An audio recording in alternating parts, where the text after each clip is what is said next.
ବୁଝିଆ ଯେ ଆମର କାହିଁକି ମୋତେ ଅପବିନାଶ କଲେ? କଣ ମୁଁ ଆପଣଙ୍କର କ୍ଷତି କରିଛି? ସ୍ୱର୍ଣ୍ଣମୟ ଲଙ୍କା କଟକ ଆଜି ଧ୍ୱଂସ କରିଦେଲ। ରାବଣ ପଚାରୁଛି, ହେ ରାମ ମତେ କୁହ, ମୁଁ ଆପଣଙ୍କର କି କ୍ଷତି ବା କଣ ଅପରାଧ କରିଥିଲି? ଯେତେବେଳେ ଆଜ୍ଞା ଏ ପ୍ରଶ୍ନ ପଚାରି ଦେଲେ କିଏ ରାବଣ, ରାମ ଠାକୁର ଆଶ୍ଚର୍ଯ୍ୟ ହେଲେ, କହିଲେ ରାବଣ ଅନେକ କ୍ଷତି ତୁ କରିଛୁ। କଣ କ୍ଷତି କରିଛି? କଣ କ୍ଷତି କରିଛୁ? ଆମର ଏ ତୁମର ସହଧର୍ମିଣୀ ସୀତାଙ୍କୁ ଅପହରଣ ଚୋରି କରି ଆଣିଛୁ। ରାବଣ ଆଉ ଥରେ ହସି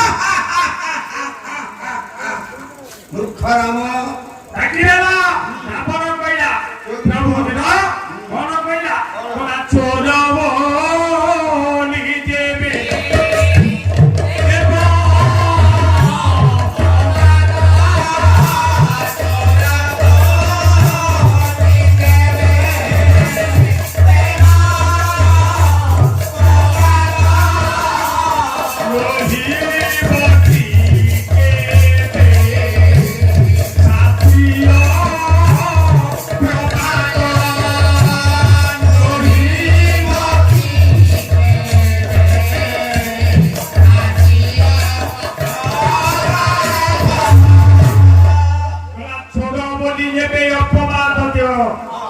ଆପଣ କହୁଛ ସୀତାଙ୍କୁ ମୁଁ ଅପହରଣ କରିଛି, ଏଇଟା ପ୍ରକୃତରେ ଭୁଲ।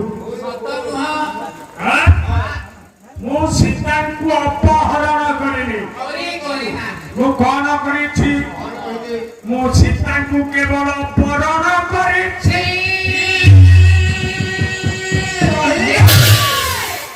ରାମ କହୁଛନ୍ତି ରାବଣ ତୁ ସୀତାଙ୍କୁ ଅପହରଣ କରିନେଇଛୁ, କିନ୍ତୁ ରାବଣ କହୁଛି ମୁଁ ଅପହରଣ କରିଛି। ମୁଁ ଆପଣଙ୍କର ସୀତା କି ଆପଣଙ୍କର ସ୍ତ୍ରୀକୁ ବରଣ କରି ନେଇ ଆସିଛି।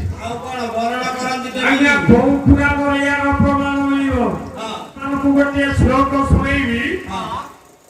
ହନୁମାନ ନାଟକ ବିରଚିତ ମହାନାଟକ।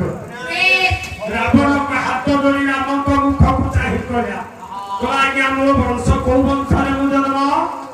ମୁଁ ହଉଛି ଜାତ ବ୍ରହ୍ମ କୁଳେ, ଅର୍ଥାତ ମୁଁ ବ୍ରହ୍ମା କୁଳ କି ବ୍ରାହ୍ମଣ ବଂଶରେ ଜାତ। ବ୍ରହ୍ମାଙ୍କର ଚତୁର୍ଥ ପୁରୁଷ ହଉଛି ମୁଁ।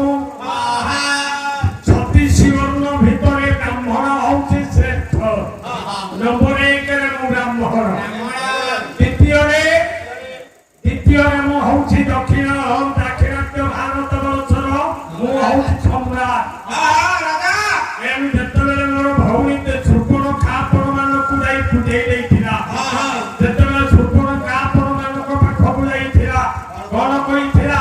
ନା ବାରବେନି ପୁରେ ବାଧା ମମ ସୋଦରା ବାରବେନି ପୁରେ ରାଜା ମମ ସୋଦରା ଆଶା ପାଇ ହୋଇରେ ଆନନ୍ଦ ଭରା।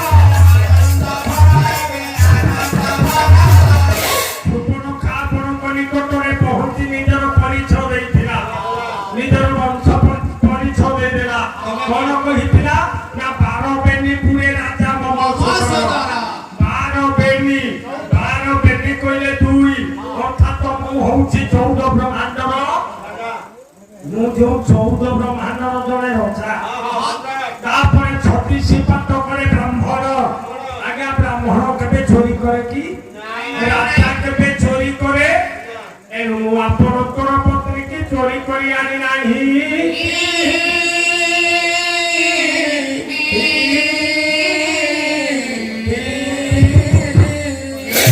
ମୁଁ ବରଂ ଆପଣଙ୍କର ସହଧର୍ମିଣୀ ସୀତାକୁ ବରଣ କରି ନେଇକି ଆସିଛି। ୟାର ପ୍ରମାଣ ଆଜ୍ଞା କୋଉ ପୁରାଣ କହେ? ଆପଣମାନଙ୍କୁ ଟିକେ ଗୋଟିଏ ରାମାୟଣ କଥା କହିବି, ଅଦ୍ଭୁତ ରାମାୟଣ କଥା। ଆଜ୍ଞା ଅଦ୍ଭୁତ ରାମାୟଣରେ କବି ଲେଖିଦେଲେ, ଆଜ୍ଞା ଯେତେବେଳେ ରଜା ମହାରାଜା ମାନେ ଆଜ୍ଞା ପାଖ ପ୍ରାର୍ଥନ କରନ୍ତି। ପାଖ ପ୍ରାର୍ଥନ କଣ? ନା ଯେତେବେଳେ ରଜା ମହାରାଜାଙ୍କର ଛୋଟ ଛୋଟ ପୁଅ ଝିଅ ମାନଙ୍କର ପାଟିରେ ଆଜ୍ଞା ଦାନ୍ତ ଉଠେ, ସେତିକି ବେଳେ ସେ ପାଖ ପ୍ରାର୍ଥନ କରନ୍ତି। ଆଉ କେତେବେଳେ ପାକ ପ୍ରଚ୍ଛନ୍ନ ହୁଏ ନା ଝିଅ ଯେତେବେଳେ ଘର ଯୋଗ୍ୟା ହୋଇଯାଏ ସେତିକି ବେଳେ ମଧ୍ୟ ଆଜ୍ଞା ପାକ ପ୍ରଚ୍ଛନ୍ନ କରାଯାଏ ଅର୍ଥାତ ଅନ୍ନଦାନ କରାଯାଏ ଦାନ ଦକ୍ଷିଣା ଦିଆଯାଏ। ଏଣୁ ସୀତାଙ୍କୁ ବରଣ କରିବାର କାରଣ ଯେତେବେଳେ ମା ଜାନକୀ ଜନକ ମହର୍ଷିଙ୍କ ଘରେ ଥିଲେ ଆଜ୍ଞା ରଜା ଘରେ ଆନନ୍ଦ ହେଲେ ରଜାଙ୍କୁ ନିମନ୍ତ୍ରଣ ହୁଏ। ବାବାଜୀଙ୍କ ଘରେ ଆନନ୍ଦ ଉତ୍ସବ ହେଲେ କାହାକୁ ନିମନ୍ତ୍ରଣ ହବ? ଏଣୁ ଆଜ୍ଞା ଜଣେ ନୈଷ୍ଠିକ ସନ୍ନ୍ୟାସୀ ହଉଛନ୍ତି କିଏ ନା ଜନକ ମହର୍ଷି। ଜନକ ହଉଛନ୍ତି ଋଷି। ଏଣୁ ତାଙ୍କ ଘରେ ମା ଜାନକୀ ଯେତେବେଳେ ଘର ଯୋଗିଆ ହେଲେ ଏଣୁ ପାକ ପ୍ରାଚ୍ଛନ୍ନ ନିମନ୍ତେ ଅନେକ ବ୍ରାହ୍ମଣଙ୍କୁ ନିମନ୍ତ୍ରଣ କରାଗଲା। ଏଣୁ ମୋ ବାପା ଥିଲେ କିଏ ନା ବିଶ୍ରବା ଋଷି। ଏଣୁ ମୋ ବାପାଙ୍କୁ ନିମନ୍ତ୍ରଣ କରାଯାଇଥିଲା। ଜନକ ଋଷି ଯେତେବେଳେ ମୋ ବାପାଙ୍କୁ ନିମନ୍ତ୍ରଣ କଲେ କାହିଁକି ନା ସୀତାଙ୍କର ଘର ଯୋଗ୍ୟ ସମୟରେ ଅନ୍ନଦାନ କରିବେ କିଛି ଦାନ ଦକ୍ଷିଣା ଦିଆଯିବ। ଏଣୁ ବାପାଙ୍କ ସହିତ ମୁଁ ମଧ୍ୟ ଯାଇଥିଲି ଭୋଜି ଖାଇବା ପାଇଁ। ଏଣୁ ବିଶ୍ରବାଙ୍କ ସହିତ ଆଜ୍ଞା ରାବଣ ଯାଇଛି। ଆଜ୍ଞା 8 ବର୍ଷର ଝିଅ ହଉଛି ମା ଜାନକୀ। ଏମିତିକା ପରିବେଶ କଲା ଏତେ ସୁନ୍ଦର ପରିବେଶ ହେଇଛି ସେ ଜାଗାରେ। ରାବଣ ବିଚାର କଲା ମୋ ଲଙ୍କା କଟକରେ ଯଦି ଏ ଝିଅଟି କେବେ ପହଞ୍ଚିଥାନ୍ତା ତେବେ ମୋ ଲଙ୍କାର ନାରୀ ମାନଙ୍କୁ ଶିକ୍ଷା ଦିଅନ୍ତା।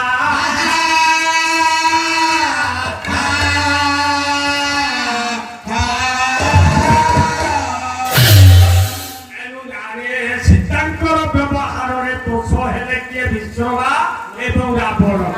ରାବଣ କହିଲେ ଝିଅ ଲୋ ତୋ ଭଳିଆ ଝିଅ କିଏ ଯଦି ମୋର ହୁଅନ୍ତା ମୋ ରାଜ୍ୟର ନାରୀ ମାନଙ୍କୁ ଶିକ୍ଷା ଦିଅନ୍ତା। ଏଇଠି ସୀତା ହାତ ଯୋଡ଼ି କହିଦେଲେ ଆଜ୍ଞା ଆପଣଙ୍କର ଯେବେ ମୋ ପାଖରେ କାମ ଅଛି ଯେବେ ଦରକାର ପଡିବ ଆପଣ ମତେ ଯେତେବେଳେ ମତେ ନିମନ୍ତ୍ରଣ କରିବାକୁ ଆସିବେ ନିଶ୍ଚୟ ମୁଁ ସେଇଦିନ ଲଙ୍କା କଟ